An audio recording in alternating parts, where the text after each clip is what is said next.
Hello friends, আমি সুস্মিতা। আমার চ্যানেলে জানাই সবাইকে ওয়েলকাম। তোমরা কেমন আছো? আশা করি ভালো আছো। আমিও খুব ভালো আছি। দেখো, এটা হচ্ছে আমাদের দীঘার দ্বিতীয় দিন। আমরা নিউ দীঘা থেকে ঘুরে এসে খাওয়া দাওয়া করে আমরা বেরিয়ে পড়েছি ওল্ড দীঘা যাওয়ার উদ্দেশ্যে। আর এটা হচ্ছে তোমার বিপত্তারিণী মন্দির। তো আমাদের গাড়ি অলরেডি ছেড়ে দিয়েছে। ওখান থেকে আমরা ওল্ড দীঘা যাবো, ঘন্টা দুয়েক থাকবো, ঘুরবো একটু, তারপর আমাদের বাড়ি ফেরার রওনা। তো চলো, চলে এসেছি আমরা ওল্ড দীঘা। তো এখানে আমাদের গাড়িটা দাঁড়ালো, তো আমাদেরকে বলিয়ে দিল যে 2 ঘন্টার বেশি টাইম দেওয়া যাবে না, যে যার বাসের কাছে চলে আসবে। দেখো, এখান থেকে আমরা হাঁটতে হাঁটতে যাচ্ছি, আর এত গরম করছে কি বলবো। আমি যাওয়ার পথে তো দীঘায় যে একটা আইসক্রিম খেলাম, তো তারপর খানিকক্ষণ ঘোরার পর আবার যে একটা আইসক্রিম খেয়েছি, আমার কাকার ছেলে দেখেছে। এত পরিমাণে গরম লেগেছে কি বলবো। আর ওল্ড দীঘাটা রাতের বেলা খুব সুন্দর লাগছিলো। আমরা দিনের বেলায় মোহনা ফেরার পথে আমরা দেখছিলাম, তো দিনের বেলা থেকে রাতের বেলাটা আরও সুন্দর লাগছিলো। দেখো কত সুন্দর লাগছে ওল্ড দীঘাটা। আর তার উপর তোমার ওল্ড দীঘার ঢেউটা না আরও সুন্দর লাগছিলো। তো চলো, এবার ওইখানে কিছু কেনাকাটা করিনি। মা বলছিল যে আমি দেখবো এখানে লক্ষ্মী পাতা কড়ি পাওয়া যায় না। ঠিক আছে চলো, যদি লক্ষ্মী পাতা কড়ি পাওয়া যায়। তো নিউ দীঘাতে খুঁজছিল, তো মাকে বললাম দেখো তোমাদের যদি পছন্দ হয়। তো মা আর মাসির তো পছন্দ হয়নি।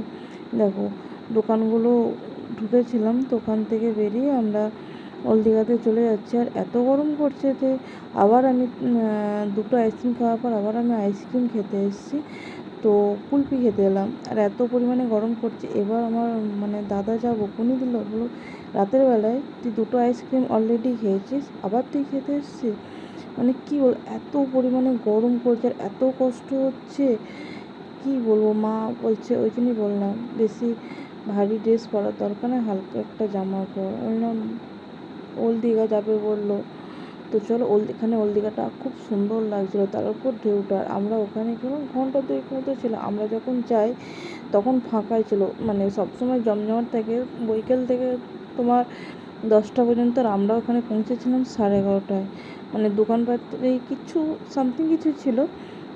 আর আমরা ফেরার মুখে তারপর সব গুটিয়ে দিচ্ছিলো। আর এত ঢেউটা আসছে, আমরা এখানে বসে ছবি তুলতে গিয়েছিলাম, তো মনে হচ্ছে যেন ভিজে যাব।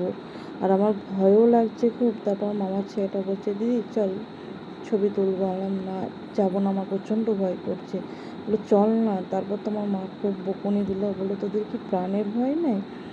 দিয়ে তারপর আমরা যাইনি গো। আমরা ওই বসার যেখানে বসে দীঘার এখানটায় আমরা ওখানে দাঁড়িয়ে ছবি তুলছিলাম।